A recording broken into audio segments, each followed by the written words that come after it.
नमस्कार दोस्तों, stock market studies में फिर से एक बार आपको बहुत बहुत स्वागत है। तो आज यहाँ पे मैं बात करूंगा टेलीकॉम इंडस्ट्रीज के बारे में। तो टेलीकॉम इंडस्ट्रीज मतलब आज सिर्फ एक टेलीकॉम इंडस्ट्रीज के बारे में बात नहीं करूंगा। आज मैं तीनों कंपनीज के बारे में बात करूंगा जो इंडिया के अभी फिलहाल के लिए जो तीनों कंपनी अभी मतलब ट्रेंडिंग में है। तो ज़्यादा से ज़्यादा आप देखेंगे तो टेलीकॉम इंडस्ट्रीज को आप टू एंड हाफ मतलब 2.5 टेलीकॉम इंडस्ट्रीज बताया जाता है। तो 2.5 मतलब आप दोनों कंपनी एयरटेल और साथ ही साथ देखा जाए तो जियो और ए नंबर 1 और नंबर 2 और नंबर नंबर 3 नहीं 0.5 किसको बोला जा रहा है? वोडाफोन आइडिया को। तो इसका कारण आप सभी जानते हैं, वोडाफोन आइडिया का हालत बहुत बहुत खराब है। और मैं एक न्यूज भी ये पे में कुछ पिछले दिनों में एक न्यूज पब्लिश किया गया था कि वोडाफोन आइडिया 5G में एंटर करने वाले हैं। तो मैं न्यूज को अच्छी तरीके से पढ़ा तो मुझे लगा कि वोडाफोन आइडिया को फंडिंग मिला शायद, तो इसलिए वोडाफोन आइडिया इस तरीके से काम करने के लिए तैयार हो चुके हैं। तो मैं जब आर्टिकल को पूरा के पूरा पढ़ा तब मुझे लगा कि मुझे जो रियलाइज हुआ कि वोडाफोन आइडिया बता रहा है कि वो 5G में जब एंटर तो होने चाहते हैं तो उसको फंडिंग का जरूरत है। वो कस्टमर जितने सारे हैं तो उस कस्टमर को वो क्या करेंगे, उसका एक फीडबैक लेंगे कि उसको 5G ले आना चाहिए कि नहीं चाहिए। तो इस तरीके से कुछ बातचीत लिखा गया था, तो इसलिए मैं उस न्यूज को आपके सामने नहीं लेकर आया। तो मैं आपको पहले ही बता चुका हूँ। तो अभी इस तीनों कंपनी के बारे में इसीलिए बात करूंगा क्योंकि रिलायंस जियो का जो अनाउंसमेंट पिछले दिनों में जो एजीएम था, एनुअल जनरल जो मीटिंग था, वहां पे मुकेश अंबानी जी जो बात कही है कि उस बात के बाद तो मुझे लगता है रिलायंस अभी नंबर 1 बनेंगे और भारतीय एयरटेल सेकंड पोजीशन में आ जाएगा। तो मेरे हिसाब से कौन आगे जाएगा कौन पीछे जाएगा वो तो फ्यूचर ही बताएगा। तो अभी इस न्यूज के माध्यम से मुझे थोड़ा सा रिलायंस स्ट्रांग देखने को मिल रहा है। तो चलो मैं पूरा डिटेल्स यहाँ पे डिस्कस करने वाला हूँ। सबसे पहले टेलीकॉम इंडस्ट्रीज को देखेंगे तो पहले बहुत सारे कंपनीज थे, जैसे बीएसएनएल जो गवर्नमेंट कंपनी थे। तो वो तो बर्बाद हो गया क्योंकि देखिए कंपनी में कुछ खराबी नहीं था। कंपनी को देखा जाए तो ज़्यादा से ज़्यादा मतलब इस खराब सिचुएशन में ले आने के लिए पीछे ऑब्वियसली गवर्नमेंट है। क्योंकि जब इस कंपनी के पैसे का जरूरत हो मतलब थे, जब कंपनी को बड़ा करने के लिए कंपनी का टेलीकॉम इंडस्ट्रीज को बड़ा करने के लिए गवर्नमेंट के पास पैसे का जरूरत था, तब मार्केट में आईपीओ ले आने के लिए उनका जो मतलब चेयरमैन थे उन्होंने खुद बताया था कि आईपीओ ले आजी मतलब लेके आइए, तभी इस कंपनी को फंडिंग मिलेगा और कंपनी काम अच्छा खासा कर सकता है।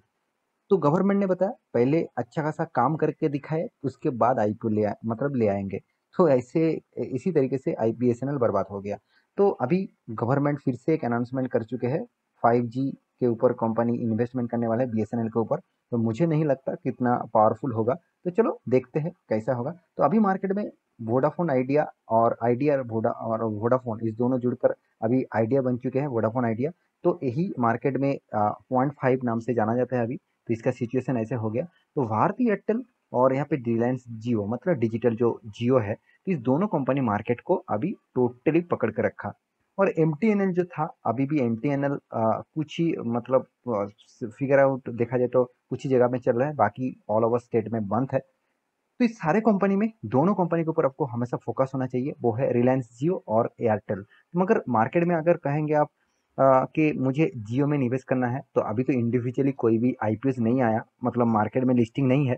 तो जब मार्केट में लिस्टिंग हो जाएगा तब उसके ऊपर वीडियो बना के दूंगा, क्योंकि जल्द से जल्द इसका आईपीओ आने वाला है। इस तरीके से एजीएम में भी बताया गया था, मतलब जो जनरल मीटिंग था पिछले दिनों में, तो उसमें बताया गया था, मुकेश अंबानी जी ने खुद बताया है।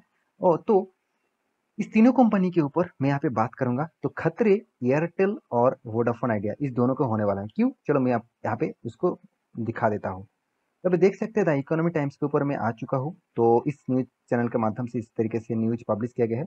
आप देख सकते हो भारतीय Airtel and Vodafone Idea drop up to 3%, क्योंकि जियो ने क्या किया, Jio looks to launch 5G by Diwali. मतलब इंडिया के सबसे बड़ा फेस्टिवल माना जाता है दिवाली को, क्योंकि दिवाली में ऑल ओवर इंडिया में इस तरीके से फेस्टिवल को वेलकम करते हैं। और फेस्टिवल में ज़्यादा से ज़्यादा मतलब लोग इस टाइम में ही ज़्यादा से ज़्यादा इंजॉय करते हैं। तो 5G उसी टाइम में कंपनी लिस्टिंग करने वाले, मार्केट में लिस्टिंग करने वाले 5G को। और कंपनी बताया कि अभी कुछ स्टेट में मतलब देखा जाए तो मुंबई में पहले भी बता चुका हूँ, चेन्नई, साथ ही साथ दिल्ली और कोलकाता, इस चारों जगह पे कंपनी यहाँ पे अभी फिलहाल के लिए 5G लॉन्च करने वाला है। और भी बहुत सारे स्टेट में कंपनी यहाँ पे टारगेट रखे हैं 2025, मतलब इस सालों के अंदर अंदर ऑल ओवर इंडिया में वो 5G लॉन्च करा देंगे। तो यहाँ पे दिक्कत किसको होगा? देखिए, share of telecom operator Bharti Airtel and Vodafone Idea, यहाँ पे जो शेयर का गिरावट हुआ है उसके पीछे एक ही कारण है, क्योंकि मंडे के दिन जो यहाँ पे रिलायंस का जो एजीएम था, मतलब जनरल मीटिंग था, उस मीटिंग में कंपनी ने इस तरीके से स्टेटमेंट दिया कि 5G रोल आउट करने वाले हैं और ऑल ओवर इंडिया में 5G जल्द से जल्द लॉन्च करने वाला है। तो दिवाली में ही कंपनी लॉन्च कर देंगे 5G को, और वो भी कुछ ही स्टेट में। तो सोचिए, अगर इस तरीके से मतलब कमिटमेंट आ गया और बाकी कंपनी उस प्रोजेक्ट के ऊपर काम नहीं कर पा रहा है, तो कभी तो अभी देखा जाए तो इस न्यूज के चलते हुए क्या कंपनी बाकी भारती एयरटेल और वोडाफोन क्या बर्बाद हो जाएगा? बिल्कुल भी नहीं। क्योंकि देखिए, वोडाफोन आइडिया तो चलो वो मानता हूँ 5G ले आएगा का नहीं ले आएगा वो तो अलग बात है, क्योंकि उसको फंडिंग मिलेगा तब वो काम कर पाएंगे। तो अभी फिलहाल के लिए देखा जाए तो भारती एयरटेल ही मार्केट को अभी 5G ले आ सकते हैं, तो उसका पोटेंशियल है। क्योंकि देखिए, कंपनी का मार्केट कैप जो है, भारतीय एयरटेल का जो मार्केट कैप है, आप देख सकते हैं 4,17,000 करोड़ का। कोई छोटा मोटा कंपनी मत समझ लेना। हाँ, कंपनी प्रेशर में कहाँ पे है, कंपनी ने इतने बड़े कर्जा लेके रखा है, तो कंपनी का कर्जा दिन के दिन बढ़ते जा रहा है, तो इसके हिसाब से कंपनी को प्रेशर है। ऐसे भी नहीं कि कंपनी लॉस कर रहा है, कंपनी का प्रॉफिट नहीं रहा, ऐसे भी मत समझ लेना। कंपनी के हाथ में करीबन करीबन आ, करीबन करीबन 30,000 करोड़ के आसपास कैश भी है। मतलब उस पैसे से कंपनी कुछ भी मतलब काम कर सकते हैं, 5G जैसे स्पेक्ट्रम भी खरीद सकते हैं और बहुत सारा कुछ कर सकते हैं। तो कंपनी 4,000 करोड़ तक कंपनी प्रॉफिट भी कमा रहा है। तो अगर आपको एक रिपोर्ट दिखा दूं, यहाँ पे देखिए 2021 एंड 2022 का रिपोर्ट दिखा दूं, तो यहाँ पे देखिए रेवेन्यूज जो है वो यहाँ पे रेड कलर का एयरटेल है, और मतलब यहाँ पे ग्रीन कलर का, सॉरी ब्लू कलर का यहाँ पे रिलायंस जियो का है। तो यहाँ पे देख सकते हैं 2021 में भी एयरटेल का रेवेन्यू ज़्यादा था, और 2022 में भी मतलब रिलायंस रिलायंस से एयरटेल का ज़्यादा रेवेन्यू था। तो सोचिए, रेवेन्यू जिस कंपनी का ग्रोथ इतना ज़्यादा है, तो वो तो हमेशा कोशिश करेंगे मार्केट को कैप्चर करने के लिए, और मार्केट का जो कस्टमर है वो उसी के पास रहे। तो इस तरीके से सिनेरियो आपके आपके भी देखने को मिला।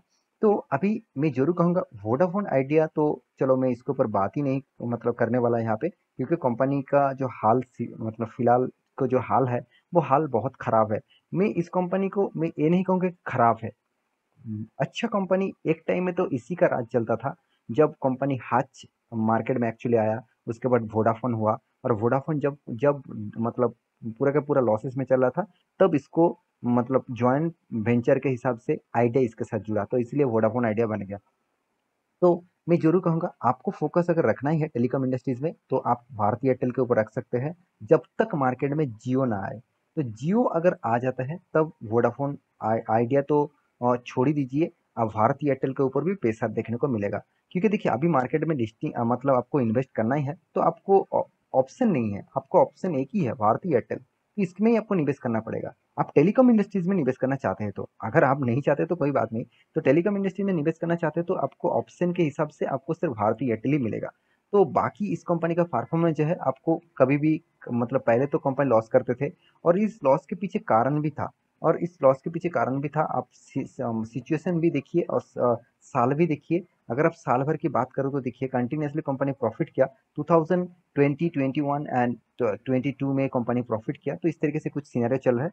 फिर भी कंपनी इस खराब मतलब प्रॉफिट लॉस करने के बाद भी कंपनी आपको पॉजिटिव रिटर्न दिया, ये सबसे बड़ी बात है। अगर सेम टू सेम अगर वोडाफोन आइडिया का इसी यही सिनेरियो आप देखेंगे, तो कंपनी ने प्रॉफिट पहले करते थे और उसके बाद लगातार लॉस, और वो भी लॉस देखिए 73,000, 44,000, 28,000 करोड़ का।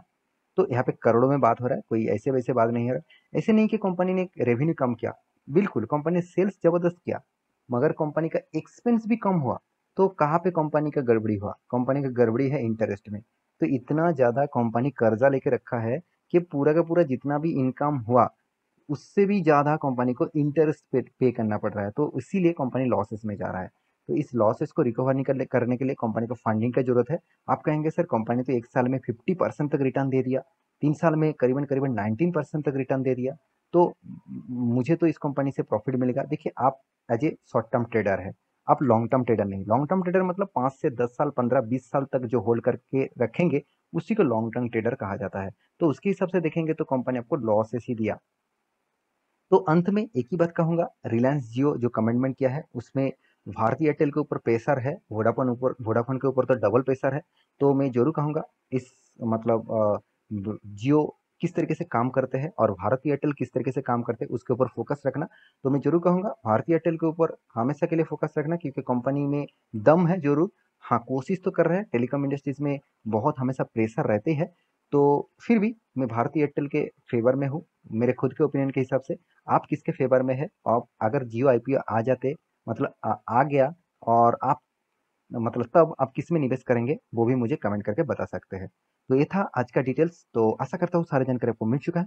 मेरे वीडियो कैसे लगा जरूर कमेंट करना, और इसी तरीके से वीडियो पाने के लिए चैनल को सब्सक्राइब भी करना। मिलते नेक्स्ट टॉक लेके, तब तक के लिए अच्छे से रहिए, अपने ख्याल रखिए। Bye bye.